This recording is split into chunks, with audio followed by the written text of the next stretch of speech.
Кыргыз эл жазуучусу Самсак Станалиевдин «Чагылгандын көз жашы» аттуу романы. Окуп аудиолоштурган Жылдыз Турсунбаевна. Камерага аны кимдир бирөө түртүп киргизди. Демейдегидей темирдей катуу, муздай муздак кол менен эмес, кадимки эле адамдын колу менен түртүп киргизди. Ал аяр, жумшак мамиледен улам эмне болуп кетти дегенчелик кылып чочуп алды. Адамдын мамилеси, адамдын адамга жасаган мамилеси, ооба, аны жүргөмүштүн торундай чиеленген ойдон ошо көгүчкөн канат болуп көңүлдө калган мамиле ойготуп жиберди. Суракка даярдан. Мен айткандарды кайрадан ойлонуп чык. Ойлонуп бүткөндө келем. Балким бул жерде зеригип жаткандырсың. Жалпы камерага баргың келсе, ал жактан орун беребиз. Айтор ойлон, деди тергөөчү. Караса, Юрий Владимирович жанында. Камеранын улага тарабында турат. Чогуу келген экен. Баягы азаптын жолундай болуп арбыбаган узун коридордон буз саам куш болуп учуп өткөнбү, кирпи кирмеп демин ичке катканча жетип келишиптир. Конвойлордун турганын кара. Урушча короз кейиптенип, ачык каптагы тапанчаларын кармалап коюшат. Чекисттер. Өздөрүн чекистпиз деп санашат. Ал келер жериме келген экенмин. Сурагына рахмат. Тарых сабагы болду. Жаным жаялды. Сурак бүтүп баратат окшойт. Тергөө аяктап калды деп ойлоду да жер карады. Камеранын эшиги шарак-шурак этип шашылыш жабылды. Эмнени ойлонот элем? Бутиринди билбесем, Поливанов жөнүндөбү? Женядай адам чанда бир жаралат го. Эй, сага эмне тил кирдиби? Жинди болуп жатасыңбы? Күзөтчүнүн темир каалганын тешигинен кыйкырган үнү угулду. Кайрадан камеранын бейпил, бирок сары санаага салып, мээни жеген турмушу аны бекем кучактап турду. Анын оюна капыстан эле капыстан болдубу, же жанагы тергөөчүнүн кайра-кайра кызыл профессор, Поливанов деп айтканынан уламбы, айтор көңүлүнө жашыл жайлоонун ак таңындай шаңкайып бир учур түштү. Анда чыны профессор наамын ала эле келе. Кыргыз педагогика институтунда кыргыз тилинен лекция окуп жүргөн. Кебетеси окшоштугунан улам достору Кыргыз Ломоносову деген ат коюп алышкан Токчору Жолдошов адабияттан сабак берчү. 1935 жылдын аяк ченинде Касым тарых жана адабият факультеттеринин жөндөмдүү студенттерин чогултуп, студенттердин үнү деген адабий илимий багыттагы ийрим уюштурган. Кызыктуу болуш үчүн анын ишине өзү да катышчу. Ийримдин жетекчилигине кадырын салып жатып Мукай Элебаевди көндүргөн. Иши көп экенин, убактысы жок экенин айтып, узак жолдун аягына чыга албай жүрөм. Ушунун артынан чуркап жатам дегенде, жазылган нерсе жакшы болсо жерде калбайт. Басмага да бар. Жазуучулар союзунда да бол. Үйүңдөн да иште. Анан биздин балдарга чыгармачылык сабак өт. Тажрыйбаңдан айтып бер. Кара сөздү да, ырды да билесиң. Адабий түшүнүгүң жетет. Студенттерди үйрөт. Сенден башка жарай турганы жооптуу кызматтарда экен. Аларга караганда сенин атыңды эл кадырлап калбадыбы? Мен үчүн барып бер. Жетектеп тургунуң деп өтүнгөн.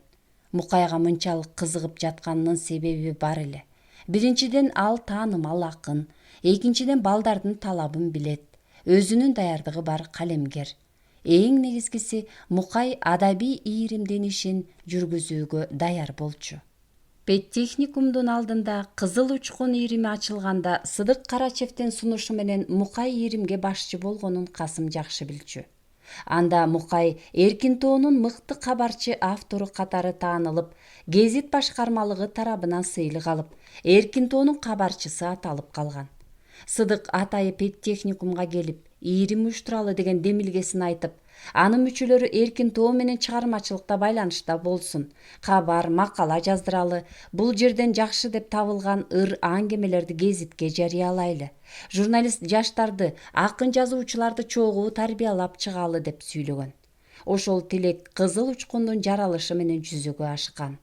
Ийрим уюшулган соң Эркинтоого атайын макала жарыяланган. Анда бул ийримдин иш максаты, эмнелерди аткарары, нелерге көңүл бурары айтылып, башка элдердин адабияттын окуп үйрөнүү, чеберчиликти адабий билимди өздөштүрүүгө да көңүл бурулаары баса белгиленген. Мукай ошол ийримдин биринчи жетекчиси болгон эле. Иш башталган соң Касым айткан: «Бул иш баягы силердин ийримиңердин өзү болсун. Бирок кошумчалап айтаарым, Мукай, илимге ынтызарларына өзгөчө басым кой. Аны адабиятчы де тилчи, балким тарыхчы кылып чыгарганга аракет кылалы. Ийримдин иши кең болсун. Өзүбүз бутубузга туруп алгандан кийин акын жазуучулардан чакырабыз. Китептерге талкуу өткөрөбүз. Ошого көңүл бур». «Жарайт», деген Мукай адатынча жайдары. «Талкууну Касыке менен Аалыкеден баштайбыз. Кантип талкуулашты өзүм үйрөтүп коем. Ушу экөөнү багынтып алсак эле болду. Кыргыз адабияты колубузду карап калат да», деп тамашалаган. Иш акырындан жылып жаткан. Баягы Мукайда студенттерди бат эле тартып алган. Элдик ырлардын үлгүсүнө салып тамаша ырларын чыгарышып, мыкты дегендери мугалимдерге азел жазып жиберишкен. Ошолордун арасында Өмүркул Жакишевге арналган ыр да бар эле. Кимиси чыгарганын ким билсин, Айтор адегенде студенттер арасына, анан мугалимдерге тарап кетет. Тынаев директорлуктан кетип, анын ордуна Корнфельд деген болгон кезбеле болжолу 1936 жылдын баш чени болуш керек. Токчоро кыргыз адабиятынан лекция окубай калды. Өмүркул сабак берип жүрдү. Кыргыз адабиятын кыргыздарга орус тилинде өттү. Эмне үчүн десе, идеология ушундай дейт. Чуу чыкты. Ташын Байжиев менен Зияш Бектенов деген педтехникумдан билим алып, маданий агартуу тармактарында иштеп калышкан таанымал жаштар да ошол учурда ушул институттан окуп жатышкан. Башкаларга караганда булар тиш кагып, таранчы тээп түшүргөндүк кылышат. Мугалимдер менен тең катар басып, айрым маселелер боюнча кадимкидей талаша да кетишет. Студенттер арасында кадыр барктуу. Ташымы адабиятты чагат, Зияшынын билбегени жок. Бири Мукайдын оң колу болсо, экинчиси сол колу. Мукай өзү да ушундай орун басарлардын болгонун жакшы көрөбү? Айтор тигил экөөнү бийликти берип коет. «Мен маяны алам», деп күлүп калат. Өмүркулдун кыргыз адабиятын орус тилинде өтүп жатканын укканда бул экөө аябай ачууланышкан. Орус адабиятынан Москвага барып кыргыз тилинде сабак бергенде эле кеп да бу. Ушундай да болобу? Андай көрсөтмө жок. Аны буга ким айтыптыр? Идеологиясын итине айтсын, дешкен. Директорго маселе коюшкан. Кийин Байманап тукумунан эл душманынын куйругу делинип, экөө тең окуудан чыгып, анан кийин кайрадан кабыл алынды окшойт. Балким ушул окуя да себеп болгондур. Айтор ошол чуудан соң Жакишев да жок болуп кетти. Ошондогу студенттердин ыры мындай эле. «Жанды кыйнап Жакишев сабак берет орусча. Сүйлөгөнү сүйкүмсүз сүткө түшкөн коңузча. Койдун баары коркулдап калмак болду доңузча. Качан малай болду эле бу Жакишев оруска?» Бир күнү студенттер Касымга келип, адабияттан сабак өтүлбөй калганын айтышып, «Агай, кыргыз адабиятынан сиз берсеңиз жакшы болот эле», дешкен. Касымдын жүрөгү ошондо болуктей түшкөн. Кубануу да, коркуу да денесин бийлеп, көз алдына Ташкендеги Макжан агайынын сабактагы төгүлүп чачылып сүйлөгөн элеси келген. Кандай бактылуу, кандай таланттуу адам. Ырларды окуганда эргип кетчү эле го чиркин. Өзүн ошондой сезген, ошондой элестеткен. Анан оор күрсүнүп, алдан эке өкүнгөндөй, алдан эден өксүгөндөй кандайдыр бир кайгы аралаш үшкүрүп алган. Бу дүйнөңдүн жарымы жарык, жарымы караңгы тура. Дүйнөң өзү ошондой болуп жаралган соң, ага келген өмүр да анын күүсүн чертет экен. Турмуш жашоо кайгы менен кубанычтан, жоготуу менен таап алуудан, жоголуу менен кайра жаралуудан улам жаңыра берет экен. Ошон үчүн дүйнө татаал.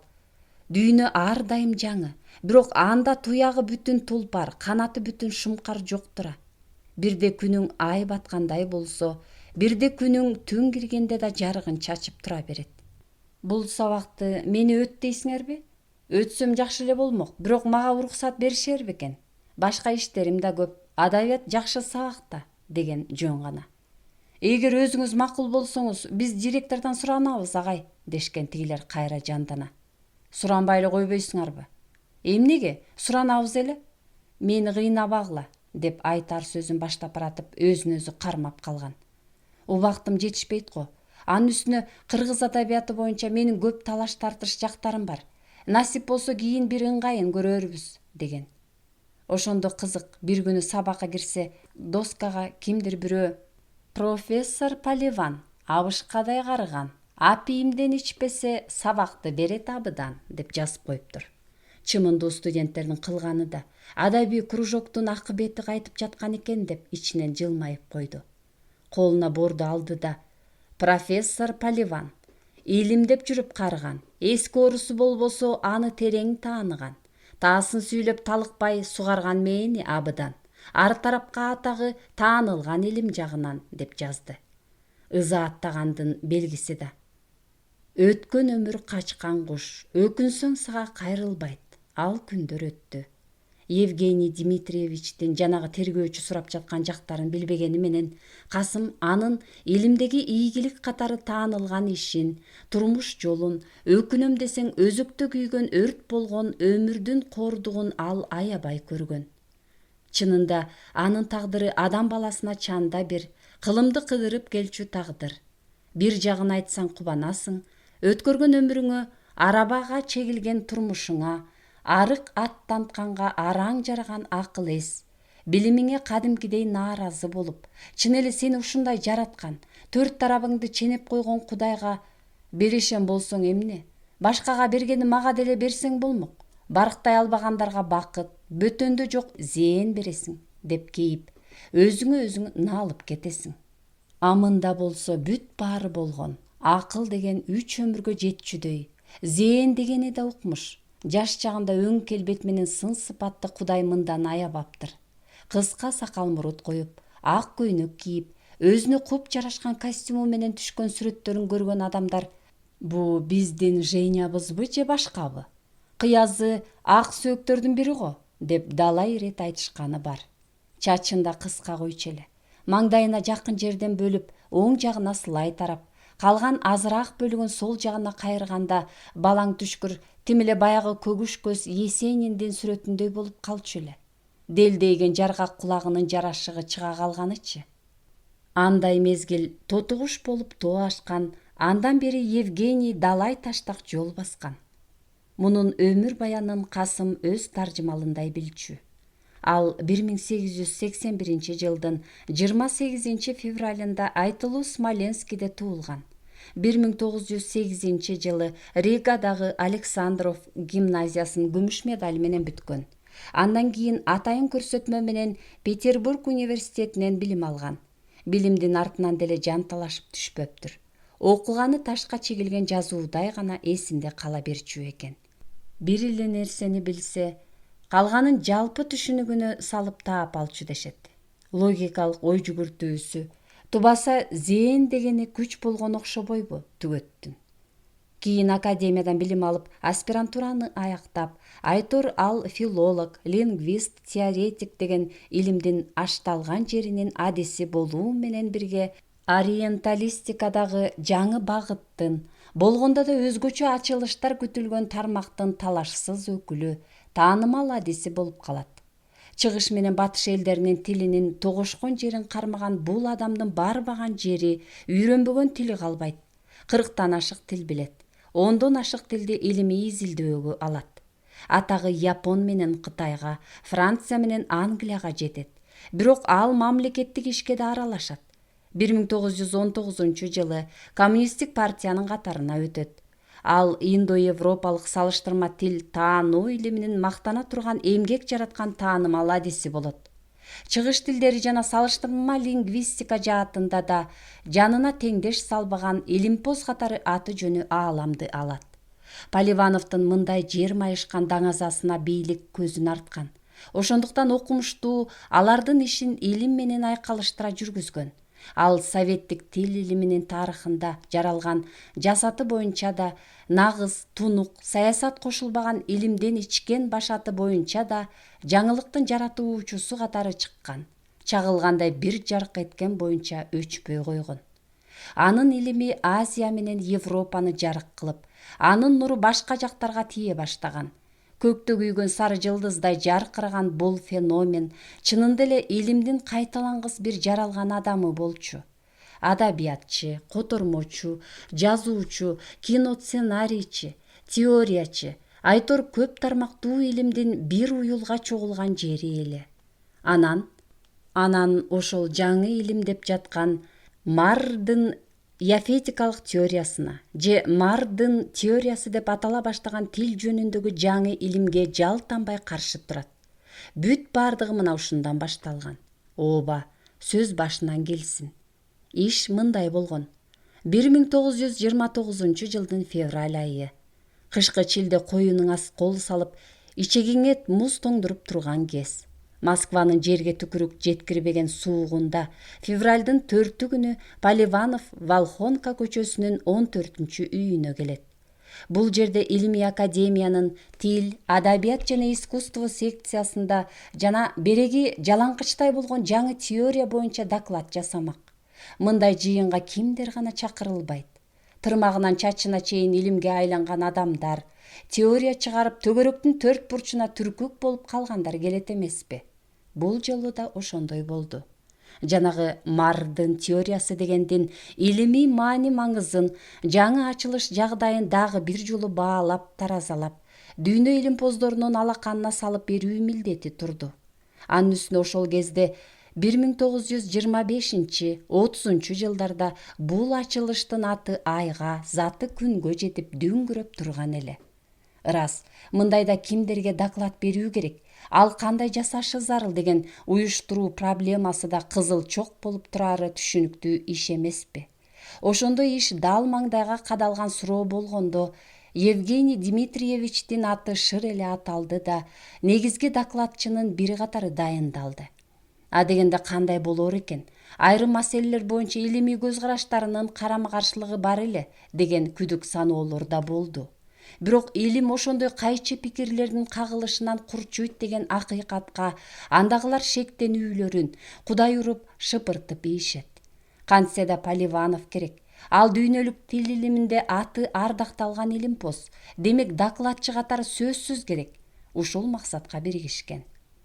Өзү деле алгач түйшөлгөн. Чындыкты көрүп турсаң, көзүңдү аяба, деп ушул кезге чейинки бүт билимине, болгон тажрыйбасына салып, калыс оюн айтууга карай бел байлаган. Мардын тагдыры үчүн эмес, илимдин тагдыры үчүн, болгондо да ар бир элдин эне тилинин тагдыры үчүн өз тагдырын кылыч мизине, найза учуна коюп, жан багуунун жыргалынын башынан аттап кеткен. Ооба, ошондой болгон. Көгүчкөндүн көзү сымал муңайым жалдырган тагдырды тайманбастан өзүнө эрөөл чакырып, бөрү көз дөөлөттү күйгүзүп ийген. Ошондо ал марксисттик тил таануу илиминин проблемалары жана яфетодологиялык теория деген темада доклад жасайт. Ал доклады бул багыттагы, башкача айтканда тил жаатындагы жаңы илимди баалоодогу өзгөчө илимий эмгек болот. Жанагы ачылыштын атагын ай баткандай жок кылат. Академик Мардын яфет теориясынын негизи мындай эле. Совет бийлигинин алгачкы жылдарынан баштап тил илимине марксизм жоболорун кеңири жайылтуу керек деген аракеттер күч алат. Бул да болсо мезгилдин буйругу эле. Саясат, коом дегендин өзүнө таандык идеологиясы болгон. Мындан кандай өзгөрүштөр чыгары, чыны илимпоздорду да кызыктырып койгон. Анткени буга чейин тил илиминде андай-мындай ачылыштар жок эле. Тарыхый салыштырма методду негиз кылган компаративистика багыты, компаративистика тенденциясы дейбизби, айтор ушул нукта кадимкидей өнүгүп келген. Дүйнөгө таанымал окумуштуулардын сынынан, изилдөөсүнөн өткөн бул багыт өзүнүн жемишин берген. Ал тургай түркологияда да бир катар ийгиликтерди жараткан. Анан эле бир кезде тигил Мар деген тилчи окумуштуу, теңирдей ыйык марксизмдин жобосун жолго тебелеп, бурмалап, яфетодология же тил жөнүндөгү жаңы окуу, илим деген теориясын кайдан жайдандыр таап, илимий ачылыш катары калыптандыра баштайт. Анан бул өзүнчө илимий чөйрөнү түзөт. Жактоочулар уламдан улам көбөйө берип, жаңы окуу тилдеги жаңы илим катары бааланып кетет. Балекеттин баары мына ушул жаңыда, илимде болот. Анан анын методологиялык негизи жок экенин айтышкандарга арстан айбат көрсөтө башташат. Кыскасы, бул окуунун айткан дегени боюнча бул дүйнөнүн бир жомогу сымал таасир берет. Ааламдагы акыл эсти эңшерген тилдердин баардыгы бир эле жерден, бар болгону таздын 4 чачындай болгон 4 эле сөздөн төрөлгөн экен. Алар йон, рош, сал, бер деген эле анча деле көңүлгө гүл жытындай урунбаган 4 сөз имиш деп же 4 элемент дегелген. Кош, анда эмесе буларың кайдан чыкты? Кайдан? Кантип жаралды? Илимпоздун ачылышына акыл салсак, анын жайы мындай. Кудум эле баягы болгон экен деп башталчу жомоктой. Илгери бул замандын байыркы бир заманында байыркынын байыркысы болуп айтылган байыркы бабай мезгилинде бул сөздөр уруу аттары болгон имиш. Анан ошол байыркынын байыркы бабай заманындагы ушу уруу аттарын айкындаган 4 сөздүн тыбыштык кубулушу аркылуу дүйнөдөгү элдердин тили өнүгүп чыгат. Анан ал тилдер дүйнөнүн ар башка системасына карабай бирдей өнүгүү жолуна түшөт. Ошентип олтуруп ал тилдер аргындашуу жолуна өтөт. Бири-бирине кошулуп, жакындашып жүрүп, жаңы тилди жаратат же жаңы тил катары өнүгөт. Маркчылардын теориясынын экинчи жобосу мына ушундай эле. Поливанов бул жаңы теорияны жаңыча көз караш менен бузду. Жогорудагы биригүү жолуна ал ар бир тил ыңгайлуу шартка жараша эволюциялык жол менен өнүгүп өсөт. Өзүнүн коомдук жагдайына жараша башка тилдердин таасирин алат. Баюу жолун жокко чыгарбайт деди. Ошондой эле тигилердин тилдер стадиялык жол менен өнүгөт дегенин да талкалап салды. Караңгыны как жарып, карышкыр көз болуп турган мардын каршыларын капкандай турган жобосу бар эле. Ал тилди таптык көз карашта караган. Ошондуктан аны надстройкага кошкон. Өчпөгөн жалын өчөшкөндү мына ушул жерден кармады. Тил таптын көз карашында, кызыкчылыгында болсо, анда ал ошол таптын куралы. Ага ар бир тап өзүнүн гана кызыкчылыгында карайт деген пикирлер айтылды. Андай болгон күндө бир эле улуттагы эзүүчү тап менен эзилүүчү таптын тили кандай болот? Бири-биринен башкача болушу керек го. Жобо ушуга алып келди. Жоболоңду бул жобоң бир улуттун эки табын, бир элдеги эки тапты эки тилде сүйлөтмөк болду.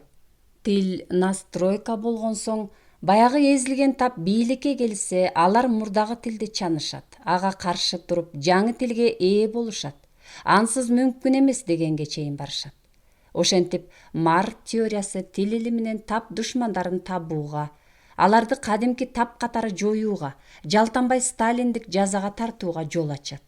Эл душмандарын, буржуазиячыл, улутчул саясатты максат кылгандарды, совет бийлигин кулатууга, кайсы бир элди бөлүп кетүүгө тымызын иш жүргүзгөндөрдү мамлекеттин чыккынчысы иретинде изилдөөгө эң соно мүмкүндүк берет. Тил илиминен дегеле илимий чөйрөдөн саясий душман ушинтип жаралат. Ошондо Поливанов мардын теориясын кызылдай шылып, кылдай аягын калтырбай жамандаган жок. Жогорудагыларды айткан. Марксисттик көз караштарды тил илимине кандайча колдонуу керектигин, анын методологиясы менен проблемаларын аныктаган. Ошону менен эле жаңы илимдин жаны чыгып кеткен.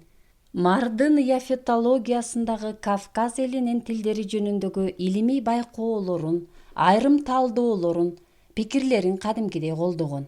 Бирок Поливанов адам таң калтырган тигил ачылышты жөнөкөй түшүндүргөн. Туура эмес экенин конкреттүү мисалдар менен айкын далилдеген. Мына ушул окуядан кийин анын жолу тайгак болуп, тагдыры тарый баштайт. Март айынын биринде «Вечерняя Москва» гезитине атайын илим үчүн «Илимдеги тап күрөшү» деген рубрика ачылат да «Академик Марды куйтулаган ким?» аттуу макала жарыяланат. Анда Поливанов азыркынын оппортунисти, илимий ачылышты көрөйүн деген көзү жок сокур катары сыпатталат. Аптекарь деген автор аны түз эле лингвист-идеалист, илимдин душманы деп жазат. Москва Поливанов деп жатып, Поливанов деп ойгонуп калат.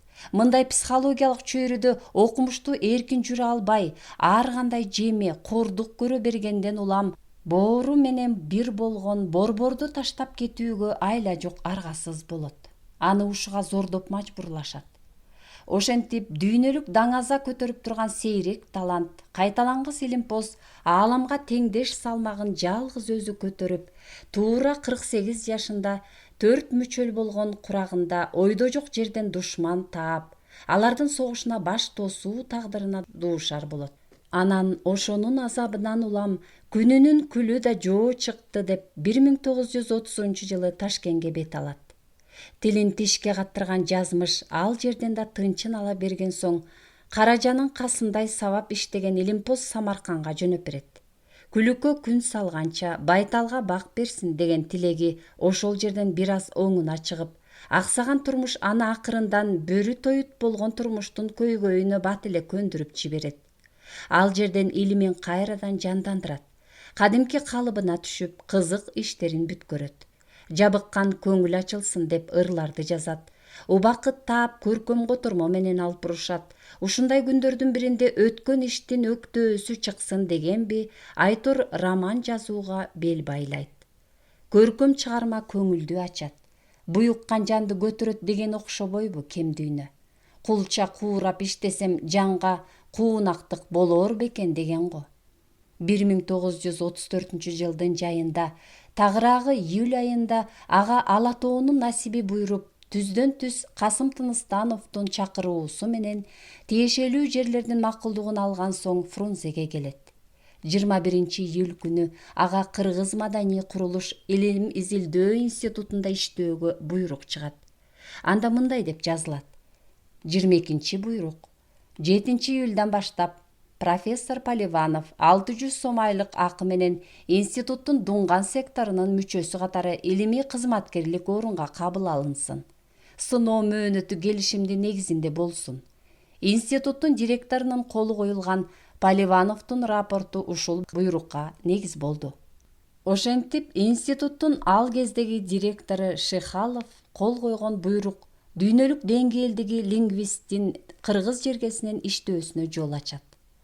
Башта Касым экөө кесиптеш, Илимпоз катары гана тааныш, санаалаш болсо, эми булар ага инидей ийиндеш, улуу кичүү дос болуп илим дүйнөсүнө сүңгүп кетишти. Анын бул жерге келиши жаңыдан телчигүү, калыптануу мезгилин баштан өткөрүп жаткан кыргыз элинин улуттук жазма маданияты менен илиминин, агартуу ишинин өлчөөсүз табылгасы, ойдо жок жерден олжого тунушу эле. Бирок муну ошол кездеги илимде эмгектенгендердин көбү туура түшүнө алышкан жок. Түшүнгөн күндө да анын кыргыз жергесине келишин баягы дүйнөгө бүлүк түшүргөн докладынан улам жаралган жагымсыз көрүнүштөргө, арийне саясий илимий куугунтукка алынышына байланыштуу болгон окуяларга, ошол кездеги ага болгон мамилеге түздөн түз байланыштырышты. Кайсы бирөөлөр аны каратып туруп, Касым Тыныстановдун жеке кызыкчылыгына, жеке мамилесине алып барып тогушту. Баш калка таап берип жатат. Кыргыз тил илими оппортунисттин оюну эмес дегендер чыгат. Ал тургай Ыбырай Тойчунов институттун илимий иштерине таза адамдардын аралашуусуна бут тосуулар болуп жатканын белгилеп, бул жерде советтик илимге берилген, эмгектери социалисттик мааниге ээ болгондор гана иштеши керектигин белгилеп, жогорку жактагыларга атайын кат аркылуу кайрылат. Поливановдун келишин кандайдыр бир шектүү иштердин башталышы катары карайт. Аты жөнүн ачык көрсөтпөсө да аны жеке мамиленин кызыкчылыгы алып келгендигин баса белгилейт. Мындай олку-солкулуктар болбой коймок эмес. Анын соңку жылдардагы тагдыры илимдеги орду кандай шек саноолорду айтса жарашчудай, ал турсун туура көз караш катары кабыл алынчудай болуп калган. Экинчиден, бул окумуштуунун жетекчилери менен алдын ала макулдашып алып келген Тыныстановдун өзү да өзгөрмөлүү турмуштун өртүнө түшүп, тагдырдын тайгак жолуна келип калган эле. Бирок ал жол, ал тагдыр чын эле узак, чын эле таш күйгөндөй кызыл жалын болоорун билген эмес.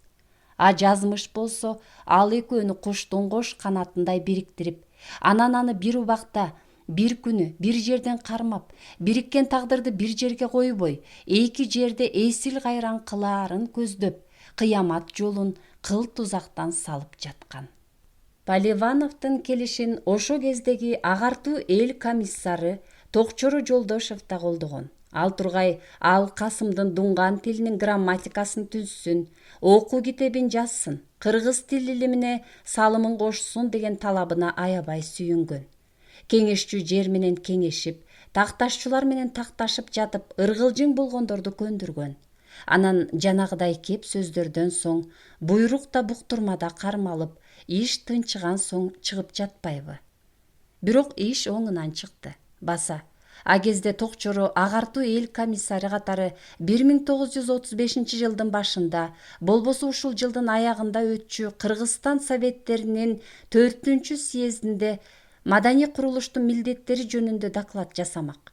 Анда республикадагы театрларды, музей-клубдарды, филармонияны, жогорку окуу жайларынын, техникумдардын жана башка имараттарын куруу, ишин уюштуруу, кадрларды тандоо, кыргыз улутундагы интеллигенцияны өстүрүү, башка жактардан белгилүү адистерди ишке тартуу, искусство менен басма сөздүн, адабият менен илимдин өнүгүш абалы өңдүү маселелерди камтымак. Чынында Поливановдун келиши Жолдошевке да табылгыс олжо болчу. Окумуштуунун тегерегинде саясий шектүү дегендин дагы бир жагы бар болчу. Ким билсин, тагдыры башкача болгондо, балким баягысындай мырзалыгын кармап, сынынан жазбай зыңкыйып жүрө бермек. Маңдайына жазылган жазуу ушул экен: багы тайып, таалайы качып турганда өзүнүн калыпка салган калыбын жоготуп койду. Боюна анча карабай, карышкыр тамак турмушка өтүп калган эле. Табылганын кийет, болгонун ичет, тыйын тыпыр кармайын, аны орду менен жумшайын дебейт. Калп айткан менен болобу, бул жоргу Москвадан башталган. Анан ошонун аркасы менен көчөдө баскандарды жандап, көчө турмушуна өзүн биротоло бергиси келип бараткан. Илимимди ушулардын арасында жүрүп деле уланта берсем болот. Экспедиция деп темселеп жүрөмбү? Мына экспедиция деп ойлогон. Ошентип жүрүп бир күнү эстон аялынын французча тилдегенине таарынып, үйгө кайтпай калды. Анан күнөөсүн мойнуна алып, оңолуш үчүн, өзүн өзү кармаш үчүн, калыбына кайрылып келиш үчүн каркыра куштай айланып Ташкентке келди. Самарканда үзүрүлүп иштеди. Ташкенттеги балдызынын үйү анын чакан академиясы болуп калды. Евгений Дмитриевичтин өзүн өзү таштап ийген абалына Касым да зээнин кейиткен. Ташкентте бир курдай айтса, жер көтөргүс арманды өзүм жалгыз көтөрүп жүрөм, Касыке. Ушуга тобо кыламын. Мезгили келер, бул өкүнүч кубанычка орун берер. Жакшы күндөн үмүт үзө элекмин. Таанылып туруп таанылбас болсоң, тирүү туруп тирүүлөрдүн да, өлгөндөрдүн да тизмесине кирбей, бар туруп жок болсоң, ошондон өткөн арман болбойт экен. Оңолор мезгил өзү келет. Аны күтүш үчүн чыдамгайлык, эрдик керек. Чыдамым жетпей чыркырап, арманым кыйнап зыркырап жатпаймынбы? Башыңа түшпөсүн, армандуу жанды аял менен араккана аларды кыла алат экен. Эми мен өзүмдүн илимимди буларга кошуп, 3 кумардын ортосунда эрке болуп жатамын. Өзүмө өзүм күчүм жете турган учурду күндө 3 маал Кудайдан сурайм. Мен жөнүндөгү сөздөр сай сөөгүмдү сыздатып, жүрөгүмдү таштай батты. Ушуну унуткар деп жалынам. Берерим берелик, бергенде өзүмө келем деген. Көпкө сүйлөгөн, ички муңун төгүп, сырын айтып көңүлүн тазарткан. Биябанда билинбей калган бир мусаапыр болуп ыйлаган, дилин агарткан. Дили картуу азабын, анын кайгысын тарткан адам, арманын армандай баалай билген пенде гана түшүнөт. Ким дил азабын билсе, аны барктап көтөрсө, тагдырым деп бир көрсө, ал жан жыргалдын кадырын да күтө алат. Фрунзеге келгенден соң ал шайдоот жүрдү. Алгач Касымдардыкында болду. Институттагы Поливанов тууралуу болгон сөздөргө Касым аны аралаштырбады. Чет пучкагын чыгарып, мындай болуп жатат деп айткан да жок. Антсе эле эски сумкасына кагаздарын чогултуп салып, аш жыттанган Ташкент калаа кайдасың? Самаркандын ысык чайын сагындым деп кетип калмак. Касым ошондон коркту. Араңдан зорго ары бери деп жатып алып келсе, иштап, пединститутка да сабак бердирткенге сүйлөшүп койсо, сүйүнгөн иш бүлүнгөн болуп калбайбы деген. Элге бат алынып кетти. Кыргыз топурагын баскан биринчи профессор деп аны урматтай башташты. Өзү да ошондой эле, баскан турганы жөнөкөй. Чолок сол колу менен көкүрөгүнө кагаз папкаларын кысып алып, кыргыз тилин үйрөнгөнгө өткөн. Зээндүүлүгү айткандай бар. Ташка тамга баскандай эле укканын унутпаган куйма кулак. Көкүрөк зээндүү жан экен. Илим дегенде, китеп дегенде аны тим эле кубарын көрүп кубангандай сүйүнөт. ошол тамырсыздаткан тагдырына карабай күндүн нуру күч алып, айдын нурун акыл кылып иштей берет. Жүргөнүн көргөндөрү чочулашчу. Бу айнып калган неме го? Айныган эмес, өзүнүн болгону ушундай. Дүйнөдө теңдеши жок чоң окумуштуу. Кайдан билдим? Чоң окумуштуу болсо болгондур. Көп окуй берип мээсине доо кеткен го. Мындайда күлкү чыкчу. Андай эмес десең кайра. Ким билет, айтор бир мандеми бар деп карай беришчү. Айрыкча анын манас айтканын уккандар: "Ой, бул орус эмес эле кыргыз го. Манас айтканын кара" деп ага ырайым кылып калышчу. Поливанов жайы мына ушундай эле. Ааламды акыл менен багындырам деген адамдын ал кубаты, акыл кайраты менен эч нерсеге арзыбаган бечара момундугу, көз карама жалдырамалыгынын ортосу эки көздүн аралыгында эле. Эки көз дүйнөнүн түгөл көрүп турганы менен жумулуп калмайынча бирин-бири көрө албайт. Тигилер да ушундай. Болбосо башкага айткан бактыны бу Поливановдон эмнеге аяды экен? Бул суроону Касымдан башкалар да эчең курдай беришкен. Бирок ага эч кимден жооп болгон эмес. Касым азыр ушуларды ойлоп отурду. Жанагы Дементьев деген неме тергөөчү эмейли адам жанынын шпиону окшоду. Ичиңе кирип дилиңде болгонун тилиңден чыгарып ийет. Сүйлөшүп жатып жаныңды сууруп алат. Сурактан чыгып аңгиме айтат. Анысын уксаң арманга салат. Бүгүн да ушундай болду. Кебез менен мууздап, жүн менен сабайт. Андан көрө башкаларча тепкилеп, отко сууга салып, жаныңды ачытса, өзүңдү эр ойлоп, душман менен кармашкандай болосуң. Эстен танып, сөөгүң калса да намысың кайнап, кабыландын акыркы секиришиндей болгон кубатың жайнап турат эмеспи? Бул андай эмес.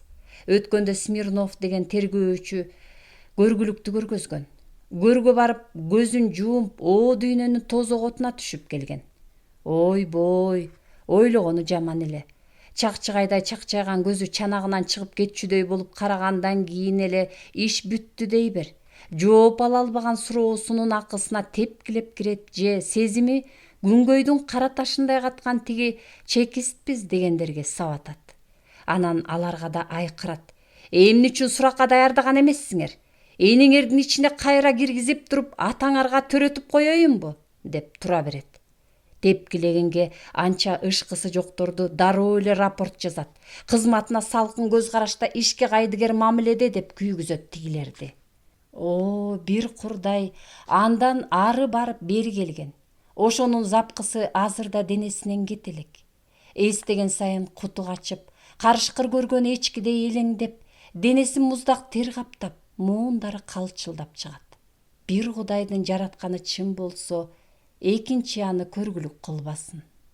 Жалпы камерада болчу. Смирнов деген тергөөчүсү сурагын жүргүзгөн күндөн баштап эле жанын кыйнап, күч колдонуп кирди. Айыпкер Тыныстанов, кылмышкер Тыныстанов дебейт. Десе да анда-санда жай убакта гана ушинтип кайрылат.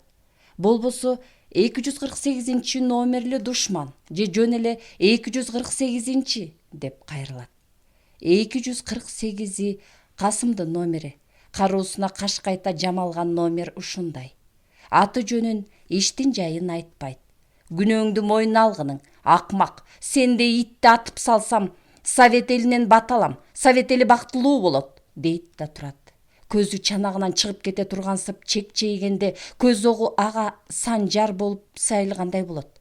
Денең муздап, муундарың калчылдап чыгат. Ачуусу келгенде жансыз көзү кызыл тарашаланып, чакчыгайдай чакчыйып, түлкүдөй ойноп кубулуп кетет. Ошол Смирновдун бир жолку жаза сурагына чыдай албай: "Гражданин тергөөчү, эмне үчүн мени уруп сабайсыз? Мага күч колдонуп жатасыз?" деп өз укугун коргоду эле: "Күч колдонуппу? Муну сурак дебейт, жаза сурак дейт. Мамлекеттин тагдырына кол салгандарды жазалоо жолу менен тергейт. Кылмышың аныкталган. Аны кандай жол менен болбосун мойнуңа алдыруу милдети мага жүктөлгөн. Ал менин ишим. Атып салганга да укугум бар. Көрсөтмө ушундай. Москвадан ушундай көрсөтмө берген. Бул ишти улуу жол башчыбыз өзү көзөмөлдөп жатат. Мойнуңа алсаң да, албасаң да баары бир эл душманын жок кылышым керек. Элди сакташым керек. Мага сага окшогон ит менен сүйлөшүп, өзүмдү мээме өзүм чай кайнаткандан көрө, Тапанчанын бир огун коротуп койсом, жаным жыргамак. Жарпым жазылып, эл алдында эл сүймөнчүлүгү болуп жүрмөкмүн. Билип койгунуң 248. Билип койгунуң, бактың бар экен. Кудай айткан адам экенсиң. Мендей боорукер адамга туш болгонуңду унутпа, деген. Мен укугумду коргоп жатам. Советтик гумандуу суракты талап кылып жатамын. Советтик сурак мындай эмес, коммунисттик сурак мындай эмес, деди эле. Тигинин түрү бузулуп, ордунан тура калып, үстөлү менен берип калган. Советтик сурак керекпи? Советтик сурак Совет өлкөсүнүн душманын аябайт, түп тамырынан бери жок кылат. Мына сага советтик курак. Колу кол эмес эле темир болчу. Темир болгондо да кандай болсун, барскандын өзү, тийген жери жарылат, кан жая берет. Өзү дагы сөөктүү, саактуу, карылуу эле. Урган сайын көзү умачтай ачылып, кургак беттерине кан чуркап, жүзүнө келе түшчү. Айтор ыракат алчу. Азыр да ошол ыракатын баштады. Эмне болуп кетти дегенсип, эшик сыртында турган 2 сакчысы топурап кирип келди эле, аларга жапырылып бир тийди. Эмне, сурак жүргүзгүңөр келип калдыбы? Жоголгула, өзүм жүргүзөм. Кана силердин тарбиялык ишиңер. Шүмшүктөрдүн бири да суракка даяр эмес. Рапорт жазам, жоготом силерди да. Берки экөө сыртка чыга качышты. Бөлмөнүн ичи 3 көчтү. Сыртта жүргөндө эле эчен мезгилден бери тамакты мүнөздөп, көкүрөк оорунун көзүн жабар бекен деп чөп чар ичип, сүзөктөп жүргөн Касымдын заманасы куурулду. Адегенде денесин кое бербей, өзүн өзү бек кармаганга аракет кылды эле, анысы айла болбоду. Уютулган чоюндай болгон чок мурдой кол кулак түпкө катар менен тийгенде көзүнөн жарк этип от жанды да, анын артынан кандайдыр ак жарык учуп жок болду. Ошо бойдон көзү караңгылап, карегине тынчы жок кызыл-тазыл чыбырчык дүйнө кадалды да калды. Андан башка эч нерсе көзүнө көрүнбөй, мээге сайылып жаткандай болгон ошол тынчы жок кызыл-тазыл чыбырчык дүйнө улам берилей берди.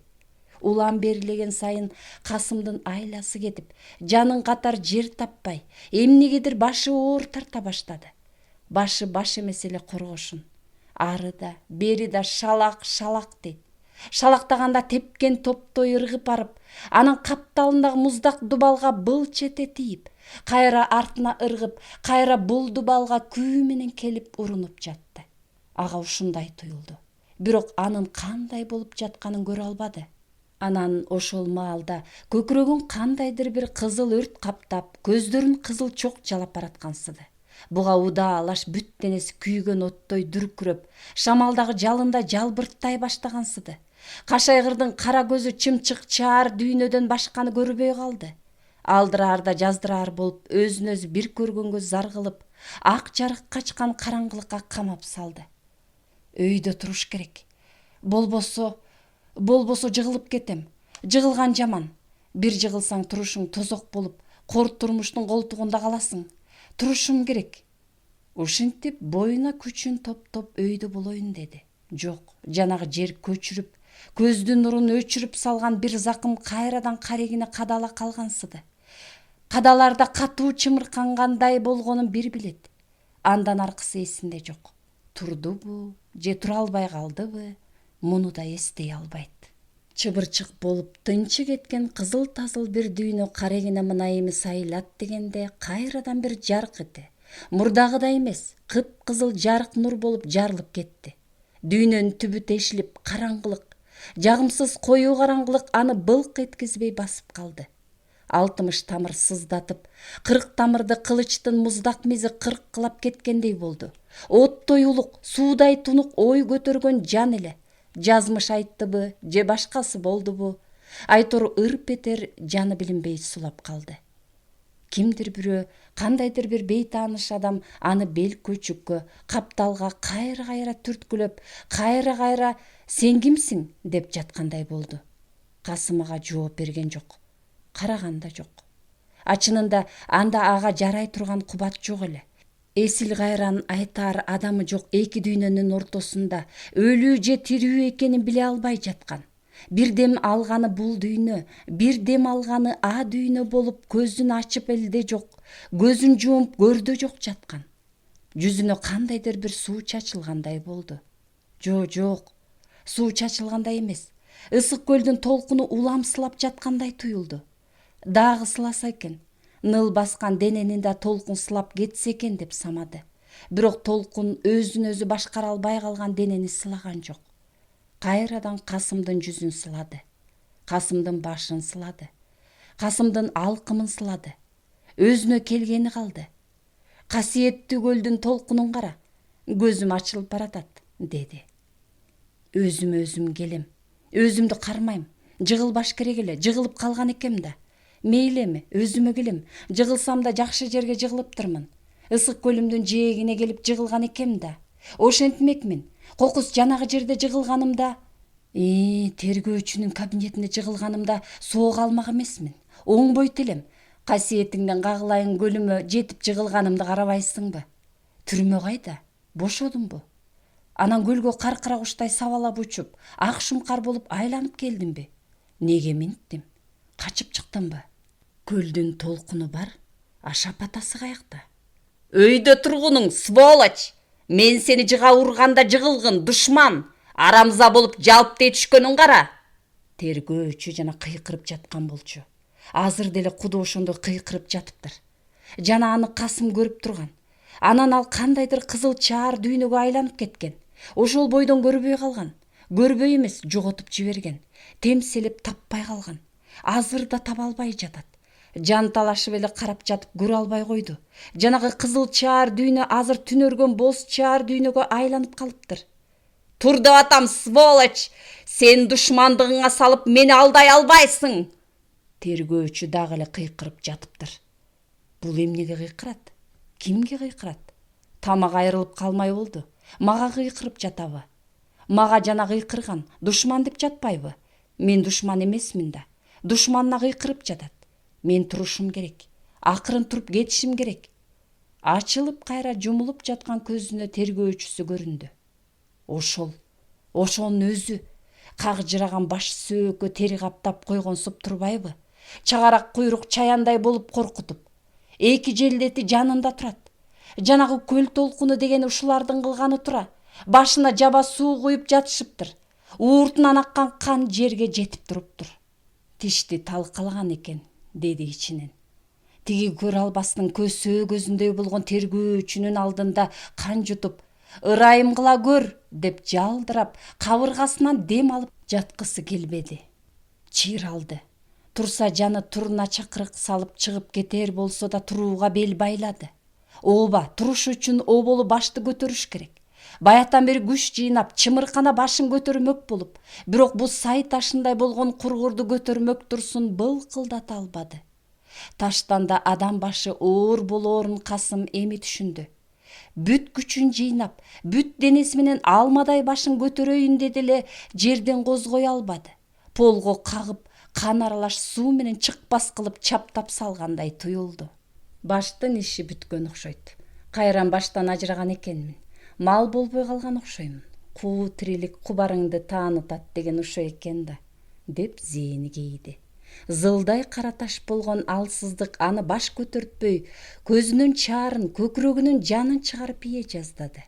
Андан аны кандайдыр бир касиет колдоп, ага кандайдыр бир кудурет, кубат күч берип, жанагы жердин 7 кат бутарына жеткире кагылган казыкка байланган 6 катар асмандын астына алалгыс кылып бастырылган башын илбирсче ийкем көтөрүп, кыраан куштун канатындай өйдө болду.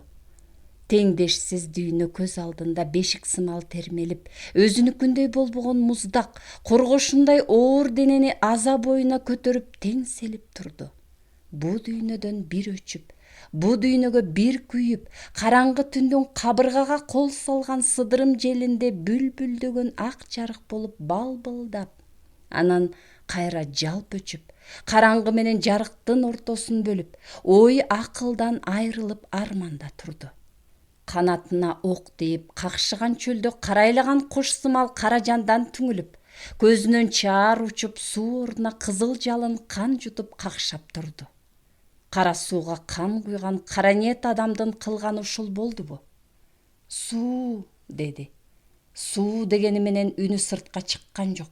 Өзүнүн үнү өзүнө да угулбады. Суу,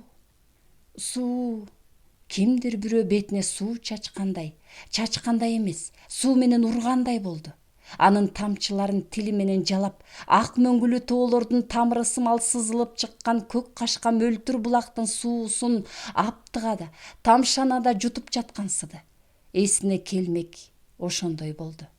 Оң жагында да, сол жагында да конвой турат. Каккан казыктай болуп артынан бирөө жөлөп алыптыр. Ачарбактай кумсарып тергөөчүсү алдында турат. Жок, дал маңдайында турат. Ажалым ушунун колунда беле. Башкадан болсо актык иштен ким качып кутулуптур? Багымдай көрүп бармакмын. Мына бул сөксөөлдөй немеден ажал айткандан көрө кыжыры келди. Тергөөчүнүн колундагы чоң темир чөмүчтү көрдү. Суу! Үнү эми чыккандай болду. Тим эле түрмөнүн ичин жаңыртып чыккандай болду. Бөлмөнү дубал угулап, тигил сөксөөлдөй болгон тергөөчүнү басып кала тургандай болуп чыкты. Конвойлордун бири кружкага суу сузуп берди. Моон жөнү калчылдап, жанчылып бүткөн денесин жаны жок калган буттары көтөрө албай титиреп турду. Калчылдап жатып, суудан 2-3 жутты эле. Колундагы калай кружкага ок тийгенсип ыргып кетти. Болду, жетишет. Сууну сурактан кийин ичесиң. Тергөөчү кружканы ыргыта койду. Дагы бирдемелерди айтты. Кулакка бири кирсе, бири кирбейт. Киргенин да толук түшүнбөйт. Суу, дей берди. Бирок минтип суранып жатканын ал билген жок. Өзү эмес Касымдын ур токмоктон жанчылып күйүп турган, каны кайнап соолуп бараткан денеси сурап жатты. Ал денесин башкара албай калган. Суу! Жанагылардын бири дагы суу берди. Тарамыш болуп калчылдаган колу мыкчый кармаган кружка оозуна жетер жеткинчекте көзүн андан албай, суу! Дей берди. Суу сунган конвойдун шорун тергөөчү берди. Сага ким уруксат берди тергөөгө аралаш деп? Аралашкан жокмун. Жолдош тергөөчү, суу бердим. Тергөөгө аралаш деп сага ким уруксат берди? Кана жооп бергин. Мен сенден официально сурап жатамын. Аралашкан жокмун. Анысы эми тайсалдай баштады. Сен эмне, тергегиң келеби? Мына бул сволочь менен бир камерага камап коеюн. Тергей бер. Шадылуу колу билинер билинбес болуп титиреп тигинин жакасына жармашты. Өзгөчө тергөө ишине, мамлекеттик маанидеги жашыруун ишке экинчи аралашсаң, атып саламын. Билдиңби? Сурагы жок, атып саламын. Закон ошондой. Көрүп койгунуң. Мына бул менен жайлап саламын. 248-экөө кол салды деп атениңе салам кат жазып жиберем, деди тапанчасын тигинин чыкыйына такап. Өзүнө келген Касымдан үн чыкты. Мен суу сурадым, гражданин тергөөчү. Суу берди. Антүгө анын адамдык акысы бар. Үнүндө кек түйүү, сөзүндө канжыгага баш байлоо бар. Тергөөчү аны карамак түгүл, ага бурулуп да койгон жок. Турган турушунан козголбой тапанча менен маңдай талаш коюп жиберди. Жер көчүп, карек учунан чыккан жарык кайрадан качып баратты. Анан тунарган дүйнө асман жердин ортосунда турду да калды. Мына ушундай мага туруштук берген адамдар али төрөлө элек. Муштаганда мына ушундай мушташ керек, сволочь. Мен сага түшүндүргүм келген. Эми түшүнөсүң, туруп көрчү. Суу сурайсыңбы я? Мына сага суу, мына сага. Былк этпеген денени тепкилей берди. Дене каршылыкта. Алдан эдендир качып жалтанбагандай түр да көрсөткөн жок. Өлүктөй болуп ары тепсе ары, бери тепсе бери жылат. Кыңкыстаган үн да, кыйналган сөз да жок калды. Мындайда кой десең күчөп кетет.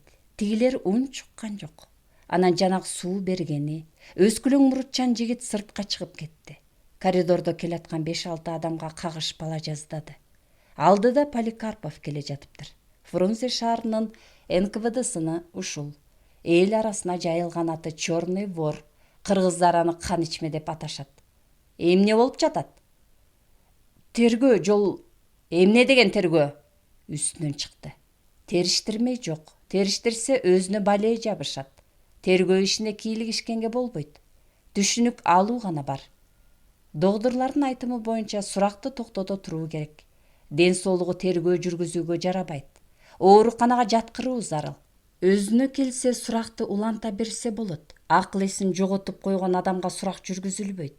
Балким өтүбү же боорубу, айтор ички органдарынан жабыркаган. Текшерип көрүү керек дешти. Камалган адамга камкордук көрбөй эле койгула. Камерада болот, деп каршы турду тергөөчү. Бул биздин медициналык корутундубуз эмес, сунушубуз. Текшерип көрүш керек. Андай эле боор оорусаңар, жалгыз камерага жаткырабыз. Эс учуна дарынын күчү менен келген Касымды мейманкана деп аталган камерага алып кетишти. Ал жерде тынч. Күзөтчүнүн маңдайында. Акыбалын билип турат. Догдурларга кирип чыкканга да уруксаат. 2 күндөн кийин доктурлар түрмө жетекчисине мындай кагаз беришти. Айыпкер Тыныстановдун ден соолугу начар. Учук оорусу козголо баштаган. Бөйрөк, боор катуу жаракат алган, эзилген. Ашказан оорусу ачылган. Кабыргаларына доо кеткен. Анча коркунучсуз жарака бар. Сол санынын булчуң эти жарылган, жанчылган. Жарылган жерлерин сөзсүз дарылоо керек. Уйган кандын көлөмү көп. Денени чиритип жибериши мүмкүн. 7-8 жердеги майда кан тамыр иштен чыккан. Башынан, көзүнөн жаракат алган. Мээсине доо кеткен. Чайпалган мээни калыбына келтирүү үчүн акыректин сынган жери бүтүшүү үчүн убакыт керек. Ошондуктан калыбына келгенче суракты токтото туруу жагын сунуш кылабыз. Медициналык кароодо болушун зарыл деп табабыз. Ошо бойдон тергөөчү менен айыпкер бирин-бири көрбөй калышты. Арадан 1 жума өткөн соң Касым доктурлардын жардамы менен тыңый баштаган. Бирок тамактан калды. Суюк тамактан гана кичине ичет. Тамагынан чай өтөт. Сыртка сүйөп чыгарышат. Сүйөп кайра киргизип коюшат. Түрмө доктурларынын корутундусу боюнча адис доктурлардын кеңешмелигин чакырышты. Атайын адистердин башын кошуп, айыпкердин акыбалына аныктама беришке Карабеков, Касымдын жакшы таанышы, биягы медтехникумдун директору Карабеков келди. Келди да зээни кейиди. Ал мындайды күткөн эмес эле. Ал кайсы бир ден соолугу башынан начар бирөө түрмө шартынан улам алсырап, ооруга чалдыгып калса керек. Мындайда барса барып көрүш керек, милдет деп келген. Бул жерге келип, кадырлашкан Касымы кан кусуп жатканын, акыркы сөзүн айта албай ал күчтөн тайып турганын көрөм деп ойлогон эмес. Бул жерге келип, ардакташкан адамын ак жеринен күйгүзүп, ылайдай ийлеп, кийиздей тебелеп, көрөр күнүн көр кылып, белги жок назик дененин көгала болгон абалын, кара таандай такка толгон абалын көрөм деп эч ойлогон эмес эле. Ак шишик болуп барыккан жүзү ойноктоп турчу көзүн тээп, калбыйган эрин алдына кара көк болуп кан уюп, буттары тулуп болуп чыгыптыр. Бүт баарын түшүндү. Сурак берчү жерде бөтөндөр суроо беришпейт. НКВДнын түрмөсүндө болдук. Тепки жеген бирөөнү көрдүк. Акыбалы оор, өтүшүп кетиптир, деп да айтпайт. Мындай ишке чанда бир чакыруу болот. Чакыруу болсо тилсиз келип, көзсүз көрөт. Үнүң чыкса үйүңө жетпейсиң. Ички иштер комиссариатынын 3 адамдан турган атайын комиссиясынын чечими менен НКВДнын жашыруун тергөө ишинин сырын ачкан адам катары кайра кечирими жок жазага тартылат. Андай чечимге бюро мүчөлөр териштирүү ишин кайра жүргүзгүлө, тактагыла же башка кылгыла деп айта албайт. Факты деген факты, оперативдүүлүк керек. Түрмө жатакана эмес, кылмышы аныкпы, жазасын алсын. Жогорку аскер комиссариатынын трибуналарынын төрагасы бекитсе болду. Өкүм бир гана жолу аткарылат. Мында келгендер бул жобону бир келсе бир, 100 келсе 100 жолу окуп чыгышып, аталган шарт менен тааныштым деп кол коюшат. Бул деген кылмыш жасай элекделе күнөө кылсам мойнума алам деп алдын ала ант берүү. Иштин жайы ушундай. Кайра акталгыс репрессияга катылгандар каалагандай боло алчу эмес. Жаза сурактан алган жарааттагы 3 жумага чукулдап барып, анан араң айыкты дегендей абалга келди. Айыкты эмес, көзгө көрүнөө жерлери боз көгүш болуп калды. Ал эми оорусу аны оңдурбай турган өңдөндү. Баарыдан да буттун акыбалы жаман. Уктагандай болуп уюйт да тынымсыз чымырай берет. Кардын элеби каптап тоңуп калгандай болот. Кармап көрсө кадимкидей эле жылуулугу бар, а бирок үшүп тургандай. Туруп кандайдыр бир локулдата тарткан сыздоо пайда болот да жаныңды жерге койдурбай, ар жерге көчүп, сай сөөгүңө сайып жиберет. Мындайда ыргып кетесиң. Көзүңдөн кадимкидей от чыгып, ооба, от чыккандай болот. Ошол эле учурда от жагылышкандай да туюлуп кетет.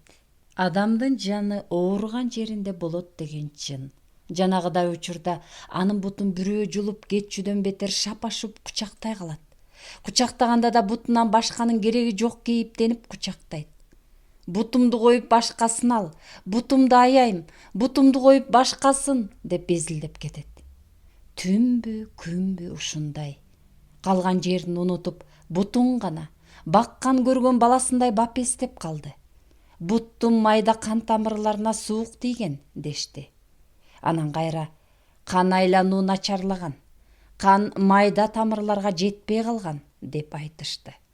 Нерв бузулган, бут ооруга чалдыккан, муундарды сары суу басып калган дегенге да барышты. Айтор бут оору, ал эмне деген оору, кандай аталат, доктурлардын айтканынын кайсынысы туура? Касым биле алган жок. Анын үстүнө ага толук түшүндүрүп деле беришпеди. Ошо болду. Анан аны атып салышкан экен деп ойлобосун дештиби? Бир күнү өзүнө тааныш жалпы камерага алып келишти. Эки конвой эки колтугунан алып сүйрөп келишти. Эки буту чийне болуп жер чийип, тулуп болгон абалында келди. Касым өзүнүн эмне болгонун жакшы эле билчү, а бирок өзүнө өзү келе албай, качкан кубат кайрылбай турган кез болчу. Доктурлар ден соолугу начар, башынан эле өзүн өзү кармап жүргөн экен. Эми мындан кийинкиси ошо ден соолугуна байланыштуу болот. Көтөрүп кетиши керек, бирок жатканы дурус болмок деп болгонун айткан. Түрмө жетекчилери тергөөчүнүн талабына таянып, жалпы камерага чыгарууга макул болушкан. Антпесе болмок эмес. Жалпы камера деген жалпы камера. Анда бири-бирине каралашат. Ооруса да, өлөөрчө тепки жесе да, тегерегиндеги адамдар бар, боору урушат. Кокус бир нерсе болсо, ысык жан үзүлүп кетсе эл турбайбы, күбө турбайбы? Кантип өлгөнүн айтышат. Албетте, уруп согуудан, жанын чыгара тепкилегенден эмес, оорудан, мурдатан бири ач кенедей асылып ала албай келаткан эски кесел өтүшүп кетип ушундай болду дешет. Дарылагандан кеткен жок. Кандай күчтүү дары-дармек берилип, алар ага шыпаа болбой калганы кагазга жазылып калат. Анын аныгына кайдан жетесиң? Кимден сурап билесиң? Тигил дүйнөгө болсо барып келер жол жок. Барганың менен келбейсиң. Кайрылып келбес дүйнө жайы ушундай. Эгер оорусу билинер замат айтканда, НКВД бүт бойдон үстүнө үйрүлүп түшүп, күнбү, түнбү кирпик какпай тикесинен тик туруп аман алып калышмак. Кылмышкердин тирүү болгону аларга жакшы. Кантип эле жамандыкка кыйышсын? Анын үстүнө өзгөчө тергөө иши да токтоп калбайбы? Ушундай. Ушинтип түшүндүрүшөт. Ар бир айыптуунун керт башынын жооптуулугу, ден соолугу булардын мойнунда. Бала чакасын карабай эле ушуларды карап, амандыгын тилеп турушат. Советтик гумандуулукту коргошпогондо кимди, эмнени коргошмок эле? Өздөрүнүн коколой башынбы? Мына, Касым да ушундай бөпөлөнүп, ушундай максаттын аркасы менен бул жерге жеткирилди. Ары кетсе арбак, бери кетсе сурагын берет деп алынып келинди. Анын үстүнө бул кезде күздүн күркүрөп турган маалында НКВД да кайрадан жаңы чабуулга, жаңыча иш баштоого шашылыш киришип калган. Кыргызстандын ички иштер эл комиссары Четвертаков 1937 жылдын 4 сентябрындагы Борбордук комитеттин бюросунун чечими менен кызматынан Кыргызстандан СССР НКВДсынын карамагына жиберилген эле.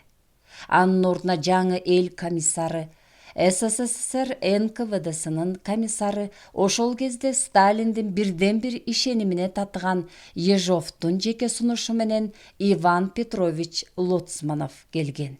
Лоцманов Репрессиянын өркүндөгөн учурунда кызыл кан кыян болуп, кайгы муң кара жаан болуп турганда келгени менен Кыргызстанда партияны тазалоо, эл душмандарын жок кылуу иши курорттук мүнөздө болуп жатканын, аларды эс алдырып бүткөн соң Совет бийлигин белек кылуу негизги максат болгонун ачык айтып чыгат.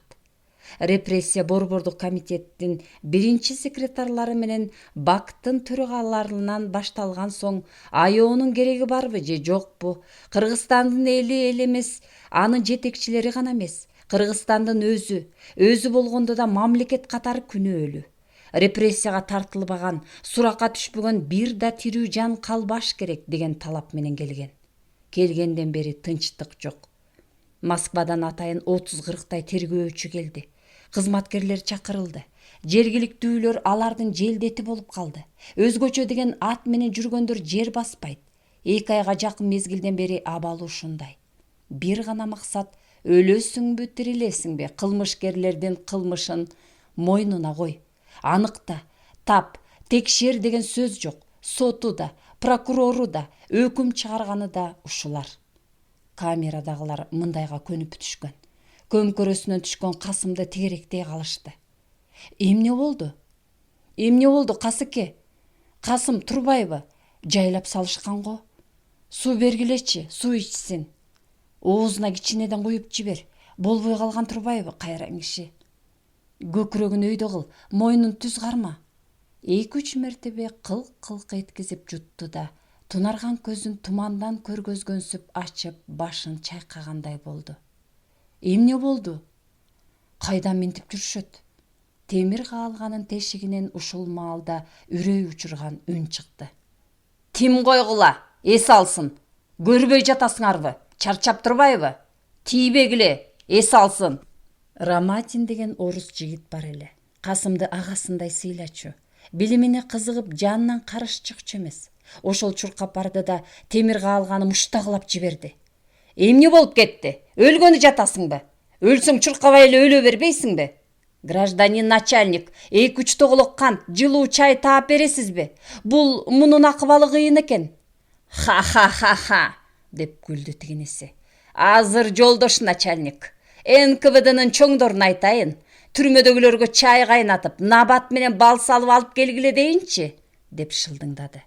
Мамлекетти жей берип күптүү болуп калган го, тура албай калган экен. Ырайым кылыңыз, начальник, жанына аман алып калалык. Артынан карылуу кол аны түртүп жиберди. Караса Балтабаев экен. Чоң кызматта иштеп туруп отурган, тигини да нукуп жиберди. Жетишет. Кулагына шыбыраган үн шак эле дей түштү. Анан Рамадин тызылдап ал жердегилерден кант чогултту. 1, 2, 5 тоголок кант табылды. Камераны бурчка олтуруп алып текшере берчү. Өзүнчө эле бирдемелерди айтып сүйлөй берчи Морозов деген адам менен Балтабаев кобурашып калды. Кайра Морозов, эски жоокер да 2 тоголок кант каткан экен. Карбаластап жатып араңдан зорго тапты. Анан канттуу сууну Касымга ичиришти. Ууртады, жутту, ууртады, жутту, кылк дегизе дагы жутту. Бир аз эс алган соң дагы жутту. Рамадин Касымдын өтүгүн чече албай койду. Чатырап чыгыптыр. Кайыш өтүк жаңылыгынан эле айрылып кетпей араң тургандай. Темир эшик шарак-шурак эте баштады. Ачыларда, анан кайра жабылганда ушинтчи. Рамадин учуп жетти. Жанагы сакчы күзөтчү чын эле бир нерсе алып келдиби деп жебедей сызып жетти. Минткенин өзү да билбей калды. Оор темир эшик күрсүнө ачылды да Темирбек Жумабаев менен бейтааныш орус бет келише түштү аларга. Алдастай жол бошотту. Айыпкер Тыныстанов, деди Темирбек. Беркиси кереги жок дегенсип колун шилтеп койду да алдыга басты. Улага тараптагы Касымды көрүп, качандыр бир чогуу жүргөн эски таанышын тиктеп тургансып, ошолбу же ошол эмеспи деп бүшүркөгөнсүп таанып да тааный албай да жаткансып тура берди. Эмне болду? Деди салабаттуу үн менен. Касым башын чайкады. Тунарган көзү жумулуп барып кайра ачылды да денесинен бөлүнүп өзүнчө калгансыган бутун карады. Тигил бейтааныш адам да анын көз карашын ээрчип бутуна тигилди. Билди. Касым аны доктур экен деп ойлоду. Чын эле доктур окшойт. өтүгүнүн сыртынан бутун кармалады. Тээп чыгыптыр. Сүзмө куюлган чаначтай зыңгырайт. Булгаары сумкасынан маки алып чыкты да: «Өтүгүн чечиш керек, батпай калыптыр. Буту шишиген турбайбы?» деди Темирбекке. Беркилерге эми жан кирди. Тергөөчү эмес, доктор экен деп түшүнүштү. Жан кирген соң тилге келишти. Адегенде бири, анан 2-3 болгонун айтып беришти. Рамадин өтүктү чечип алды. Тилинген өтүктү кийишке болбос, болсо да жамап жазгаш керек. Бутка токтоочу да эмес. Ал бут болсо ак шишик болуп, күрөң көгүнө айланып, тулуп болуп кетиптир. Рамадиндер укалап киришти. Кан жетпей, 2 жумадан бери чечилбеген өтүк ичинде болгон бут жансыз болуп калыптыр. Жанагы орто бойлуу, толмочунан келген орус адамы Темирбек менен кайра кирди. Чай да, кофе да, кант барбы деп какшаткан кантты да алып келишти. Кашыктап, улам мууртатып кубат беришти.